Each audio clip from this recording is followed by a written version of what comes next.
everyone, welcome to this week's PenguinTeen Friday 5. I'm Kara. And I'm Caitlin, and this is where you can find all of the latest book news, announcements about tours, and every now and then a special guest. So I may have started a trend a few weeks ago when I was on, and we brought David Arnold here for an interview, and I wanted to keep that going. So today we have the author of Reign of the Fallen here with us. This book comes out in the spring, but one of our job perks, Caitlin and I have already read it, and it is amazing. It is so great, and the magic in this one is literally mind-blowing. It will change your life. It might knock you dead. You don't get it yet, but you will. But you will. So without further ado, let's bring Sarah on the screen. Everybody, this is Sarah Glenn Marsh. Hi, everybody. All right, so now that we have Sarah here, we're gonna chat with her a little bit about her book. And I'm gonna challenge her to some Fast 5 questions. So let's get to it. All right, everybody, so we're gonna be talking about Reign of the Fallen by Sarah Glenn Marsh. It doesn't go on shelves until January 23rd, but this is one you want to put on your TBR right away. First and foremost, what is this book about? So, Reign of the Fallen follows Odessa. She's a 17-year-old necromancer, which means she raises the dead. She takes a lot of pride in her job. It is everything to her, and someone starts murdering necromancers in her kingdom. And it causes her society to start to crumble, and she has to decide, is she gonna help save it or help destroy it as everything starts to fall apart? It's not a good time to be a necromancer. Not a good time to be in Carthia. So you're talking about these necromancers. What exactly does it mean to be a necromancer, and where does the magic world come from? So I had a lot of fun building the world. I'll start with the necromancer part. Being a necromancer means raising the dead, and in Carthia, in the mythology that I built, how they do that is they need milk, blood, and honey, and they also need a relative of the dead person that they're going to retrieve from the spirit world to put back in their body. Right. As far as the actual world building for Reign of the Fallen, I had so much fun coming up with it. What I did was I looked at the myth of Orpheus, which is a classic Greek myth, and I looked at it and I was like, how could I make this different, and how could I take elements of that and build a world from them? Like, so Orpheus in the myth, he looks at his wife as he's trying to pull her out of the spirit world, and that causes him to lose her forever. So don't try that at home, kids. No. That gave me the idea to have the dead have to wear shrouds, and if you see them, they turn into these really awful monsters called shades. They don't have eyes. Absolutely Terrifying. Nothing's good that doesn't have eyes. That's very scary. Very true. Good point. I don't like it. Sarah's also been doing a ton of great promotion for her book, but also talking a lot about Bi-Visibility Week. That was just last week. Can you tell us about the stuff you're doing, why it's important to you? Absolutely. So Bi-Visibility Week was important to me as someone who identifies as bisexual. I share that identity with Odessa in Reign of the Fallen. And it's really important to see these kinds of relationships represented in these books, and that's one of the reasons why so many people in the office who have had the chance to read this book are so crazy about it.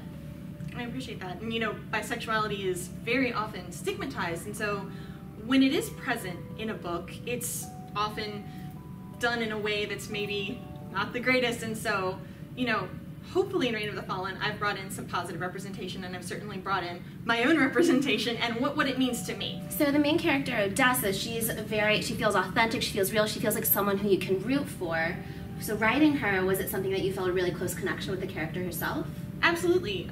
You know, growing up, I would have loved to see, as a teen, bisexual teens represented in the books that I was reading, and that's really not something that I found. Certainly not within the YA space. Right. There are some adult titles that address that, but certainly not within the YA space, and certainly not, you know, within fantasy. And as I became older, I saw some really wonderful representation on, for instance, TV shows like The Legend of Korra has a really great relationship, and I thought, gee, I really want to put that in a YA book so that hopefully teens can see themselves represented. So in this book, there's a lot of different elements that go into this world and the country Carthia that you've created. One of my favorite elements was what it means when you have different eye colors. Everyone's eye color, when they're born in this fantasy world, determines what part of the world they can see. They each see a unique aspect of the world. For instance, people who are born with blue eyes can see gateways into the spirit world, and they have the ability to raise the dead. So cool. People with gray eyes can see an aerial view of the sky, and they can change the weather. They can work with the winds. They can push away a rainstorm. What about brown eyes? Brown eyes are actually my favorite. Brown eyes have the ability to see how the parts of something work together as a whole, and they can be magically gifted inventors, except that inventing is forbidden by the king because he's dead. It's also a rough time to have brown eyes. It's a rough time. All their temples are closed. Brown-eyed people cannot invent anything new. No new recipes, no new fashions, unless you want to be hung. And now my last question for you, because I wonder this about every book I ever read, how did you come up with the names for these characters?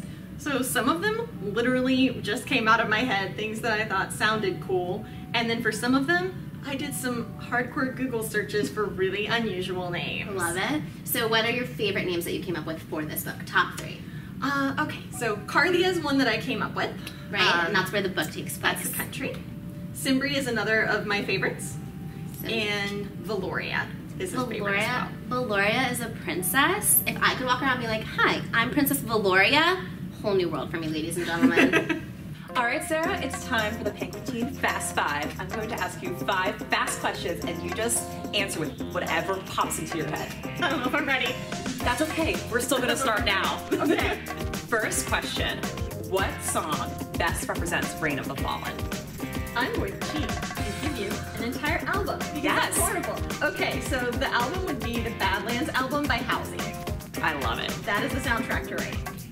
Halsey is a really, like, fierce feminine artist, so I feel like that definitely makes sense for Reign of the Fallen. And she's bi as well, and so Odessa and I both relate to her. There you go. All right, question 2. If you could pick any character from any other book to bring into Reign of the Fallen, who would it be?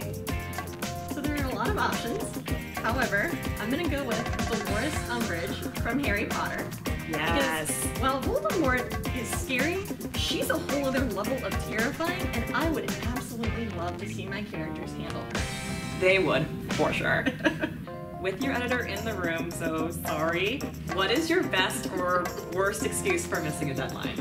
I'm actually really type A, and I have never missed a deadline. I make it a point to turn in all my work really early. I was that kid in high school who had all my homework turned in early, all my papers turned in early, and my friends would be like, no, we can't go to the movies. We have work to do. How do you not have work to do? It's always done early.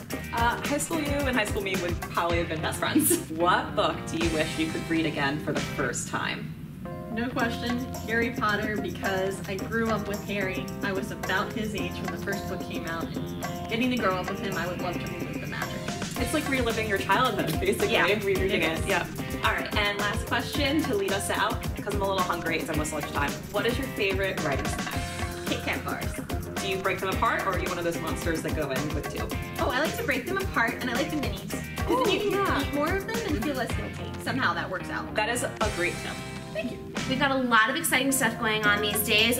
Warcross by Marie Lu, the book that everybody loves, is still on the New York Times bestseller list. For the second week, and then congrats to Kristen Kishore and her new novel Jane Unlimited, which debuted at number 8 on the New York Times bestseller list this past week.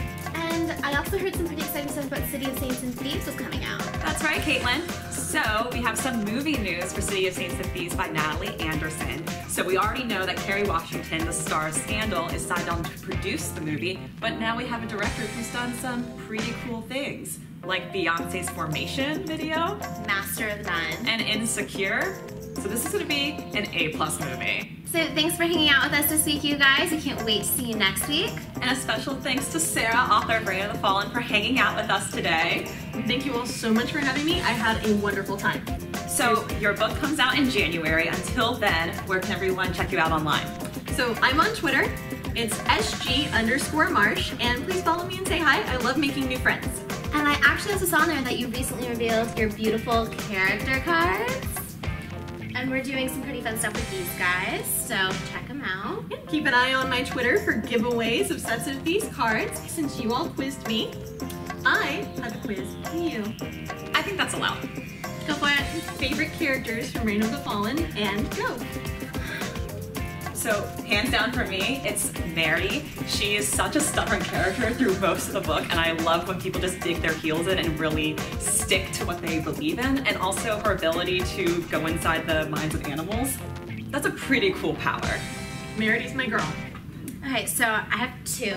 First is Princess Valoria, my fellow inventor.